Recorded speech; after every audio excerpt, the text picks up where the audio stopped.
Ghostly greetings. Holler at your boy Prue. We're coming at you. We're doing Dead Until Dark, book 1 of the Sookie Stackhouse Book Chronicles. This was recommended to me by Mindy at Mindy's Book Reviews. She hasn't steered me wrong yet. She did this once a week. I hit the library. They have a used books for sale section, real small section. I always pick up a couple things. Support the local library. I bring a few books home. Win-win. So when Mindy did a review on this, 2 days later, I found this book. So I was like, well, that's kismet. I got to do it. I got to get it. But let's get into it. I want to talk about this. I loved it. You know how I do things. Plot, characters, pros and cons, overall grade. And this I want to add a little bit too for the X Factor, because this is rich with Southern living. And I am a bit of a Southerner, so that definitely helped me enjoy it more. However, if you're kind of not into that, then that might hurt the story. So I'm going to call that the X Factor. Because I liked it because of the cooking, the houses, some of the mannerisms and gestures that they spoke in. But if you're kind of not into that, then you're going to like it less. But me being into that, liked it more. See the X Factor there. All right, cool. But let's get into plot. Okay, Sookie Stackhouse is from Bonton, Louisiana. Lives with her grandma. Has a brother named Jason, who's probably my favorite character. She works at a bar with a guy named Sam Merlot, who owns the bar. And then her life. She can also read minds. Probably should have started with that, but she can read minds. We don't know why she can read minds yet, but she can.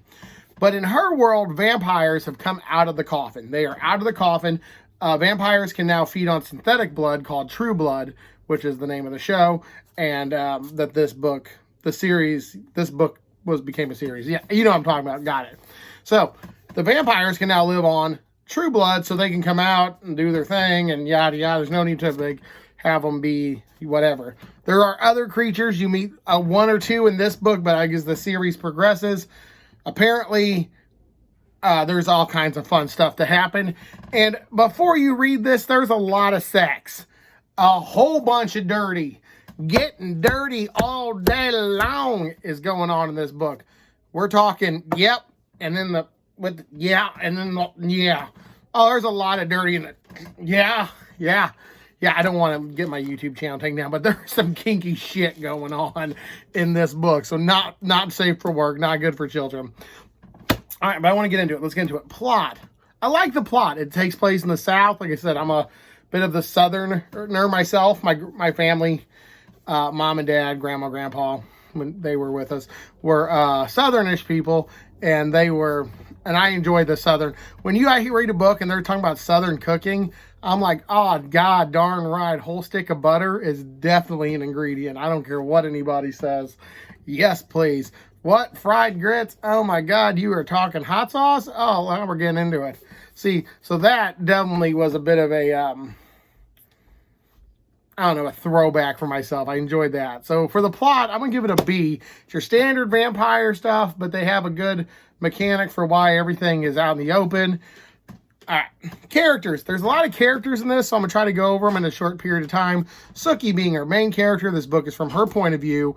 Reads minds. She can do that. Sam. Oh, part of the plot. This is a murder mystery. Someone's going around killing people. Mostly killing females who hook up with vampires, as they're called in the book, fang bangers. So, yeah, that's kind of his thing. He doesn't like it for reasons, and then she didn't get murdered and yada, yada, yada. But I don't want to spoil that part in case you read the book, because it's worth a read. So I like the plot. Characters. Sookie Stackhouse, like I said, she's a waitress, works at a bar. She can read minds. She's a lot of fun, and she's kind of the good girl. So when she starts dealing with the vampires and the sex and the bondage and stuff like that, some of her mannerisms. But however, that mechanic has been played out because it's like, oh, the good girl hooks up with the kinky guy. Man, I've seen that before in a lot of other books. I just read Twilight, where the girl and the guy were good, but then they got bad. You know, I of course read 50 Shades of Grey. I could only read the first one because that was utter garbage. I can't do erotica, I'm sorry. But the good girl hooking up with the bad guy, and she kind of likes it. Yeah, I get it. I get that, but yeah, I can't get into that. So that would definitely hurt her character. Bill Compton is the main vampire. He's trying to what they call mainstream. try to fit into society, and he's having problems adjusting with the new modernness of the way it was back in his day.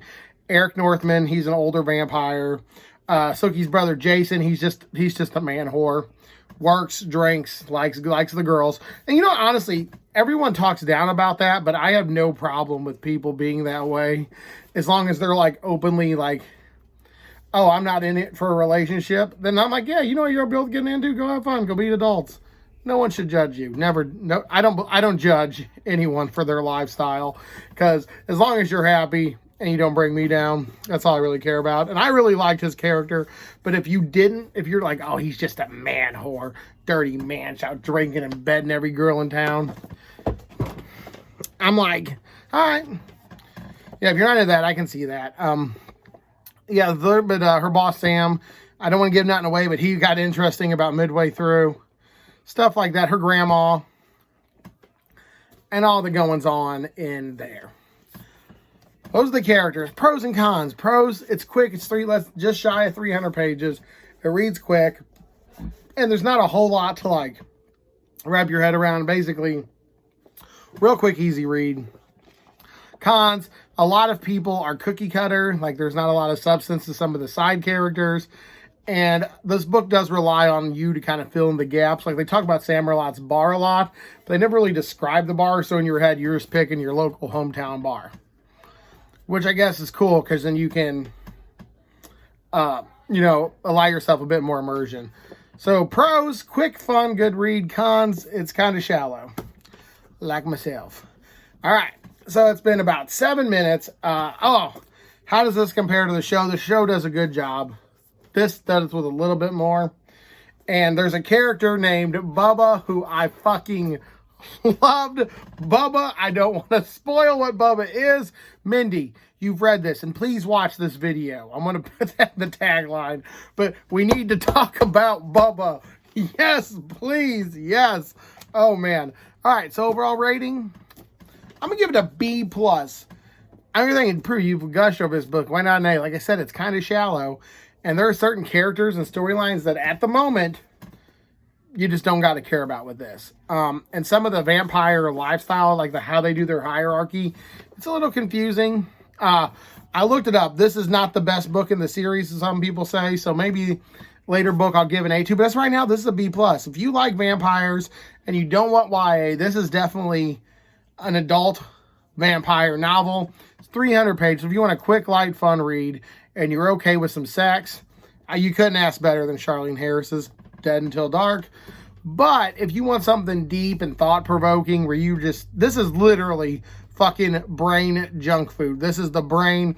You're taking your brain to McDonald's. That's what this is. There's nothing you're going to like walk away with. You're not going to like leave this with a different view of people.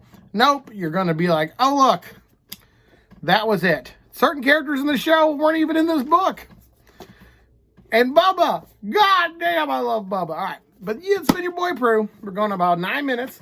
I hope you liked this review. I enjoyed this book. I will continue on with the series. I only own book 1, so I will get to the other books later. Just a friendly, kind of like a disclaimer, though. I listen to this on audio on the Overdrive app while at work. I'm also about done with H.P. Lovecraft's, the one that Timmy sent me, Blood Curdling in the Macabre, which I also listen to on the Overdrive app. So check out the Overdrive app from your local library. It's been your boy Prue. Stay creepy. Thanks for watching. B+. It's literally an adult, like, I want to say this, but this sounds awful. It's an adult YA book. Like, it's the YA brain candy, but it's got a lot of adult features and stuff. It's just a good, solid, fun read. And I think I enjoy these. This is where I should stick to. Because when I get stuff, it's like, oh, that book stayed with me for days. I have such a hard time doing that. But whenever it's like, oh, yeah, this is just brain candy. Like Meg. Oh, yeah. Josh, you ever read Meg? No, what's Meg about? It's a giant shark. Perfect. Josh, what's this about? Virgin girl hooks up with a vampire. Whole town loses their shit and there's murder. Okay. But I never... And also, what's the Anthony Award? All right. It's been your boy Prue. Creepy. Bubba! Talk to me about Bubba.